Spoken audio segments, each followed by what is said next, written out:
Hello! It seems that I will actually start doing something on the car. This weekend I will try to remove the engine from here. I brought this one that will help me to remove the engine from here. I'll start removing the things that are close to the engine, like the fuel tank for example. I'll remove them and hopefully I think tomorrow I will remove the engine from here. So stay tuned.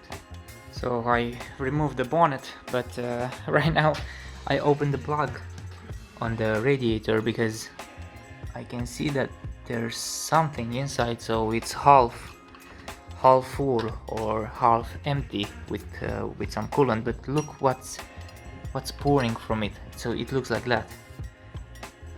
It's look at this. It's what the fuck? It's so rusted. So I think this is so compromised. Yeah, it's just look. I'm gonna blow from here.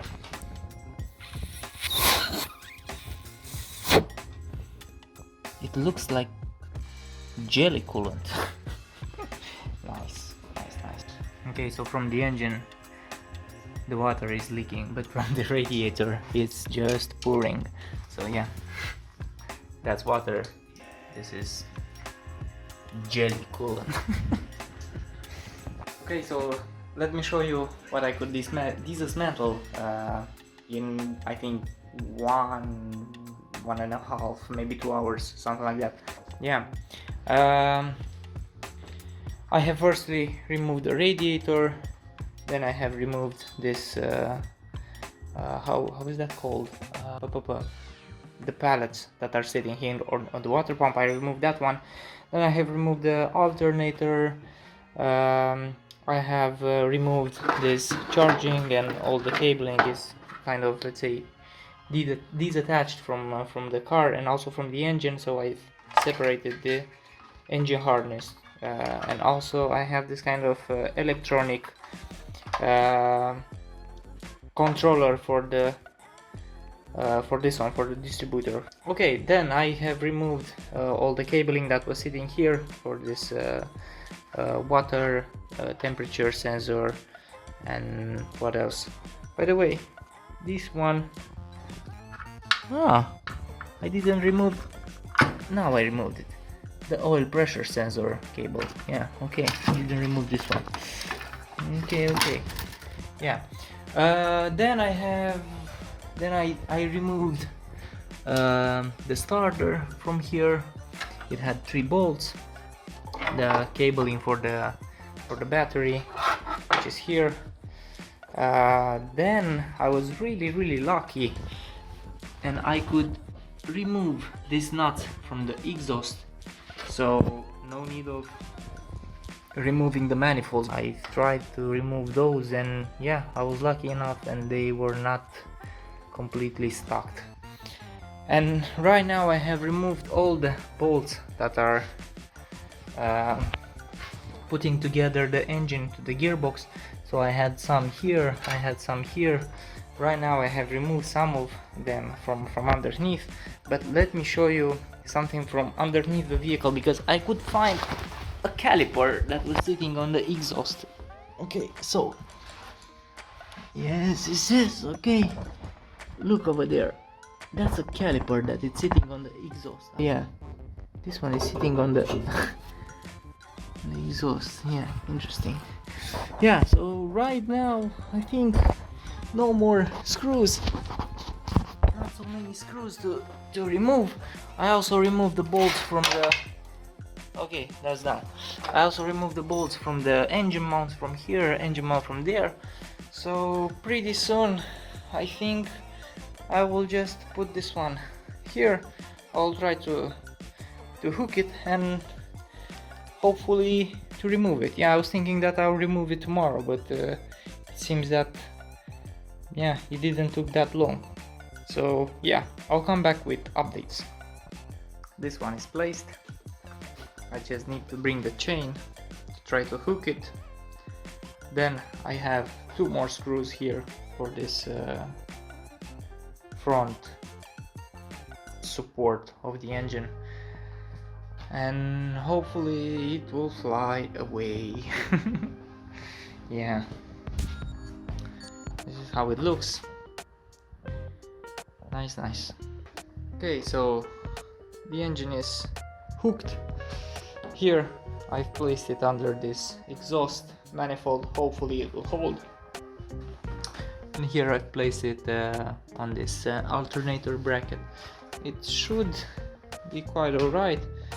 Now I need to remove the screws from there, the bolts from there, and hopefully the engine will stay, and then I will wiggle it a bit. I will remove it from the clutch, and hopefully I will have room here to remove it.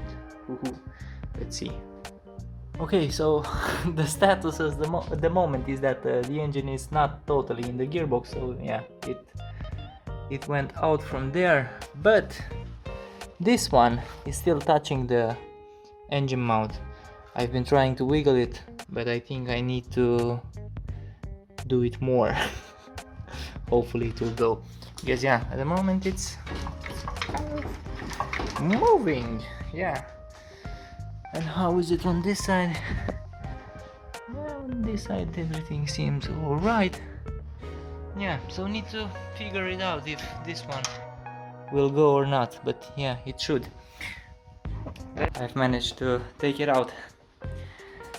Yeah, actually I have untightened the mount of the exhaust, so then I could move it more. It gave me more play, so then but it was still touching here and here, and yeah, I didn't want to remove this one, so yeah, I was a bit stubborn, but in the end I could manage to remove it. And yeah, this is our engine. Yeah, everything is on it.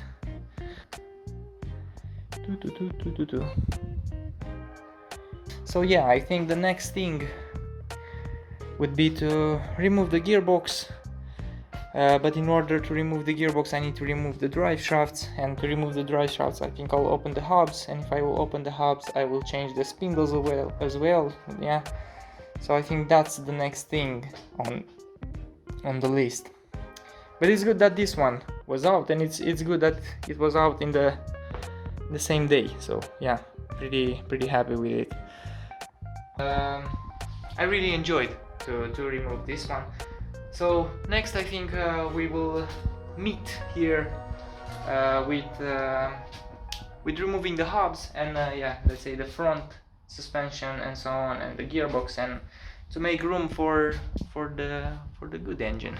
So let me present you how it looks to work in this small garage on the front, let's say, suspension, and look how this looks like.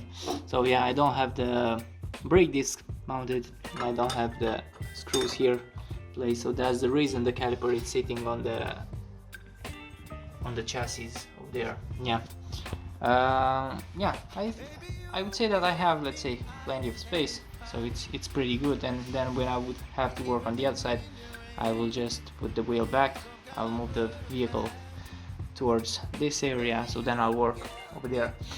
Yeah, looks promising. Let me show you how I've managed to remove that one. So normally I should remove the upper kingpin or the lower kingpin, and naturally to remove that one I was thinking to remove this and the upper kingpin, and then to flip the whole knuckle like that, and then to remove it. I was thinking, okay, now that the engine is not here, maybe I can jack the gearbox a bit, so then I can move it sideways, and yeah, that's what I did. So I've turned the wheel, I've taken out this one from the gearbox. It has this kind of lock pin, and okay, then I've lifted the gearbox and I've tried to push it as much as possible towards that direction, and then I've managed to pull it out from here, then to pull it out here, then pull it out from the hub, and then to remove it, and yeah, now it's here.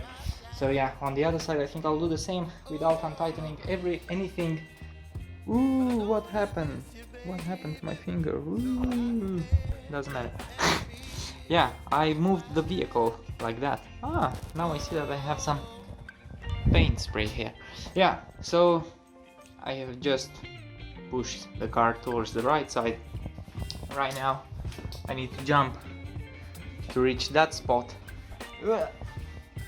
Okay, okay, that was not from my ass. Okay,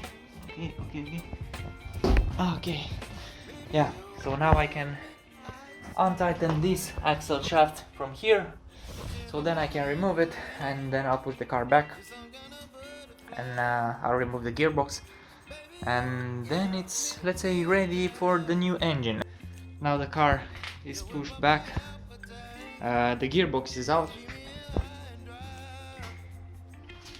Now I need to remove the exhaust and most probably those two, and yeah, then it's pretty ready. Yeah, the gearbox is here, placed with the other stuff, so yeah. Yes. Hey guys, so now I realized that I didn't made any outro for this video.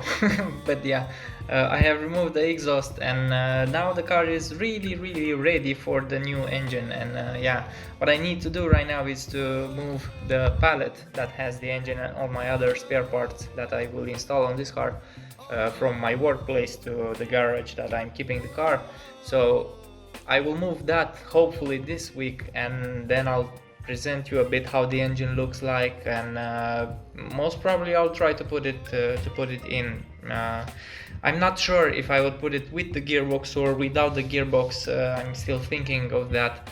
I need to cut a bit the floor of the car to install the gearbox, because it's a bit bigger. But yeah, I'll decide on that one. And yeah, thanks for watching if you were watching until here. And yeah, please give a like button, share button, subscribe button, and all the buttons in the world. And yeah, thank you.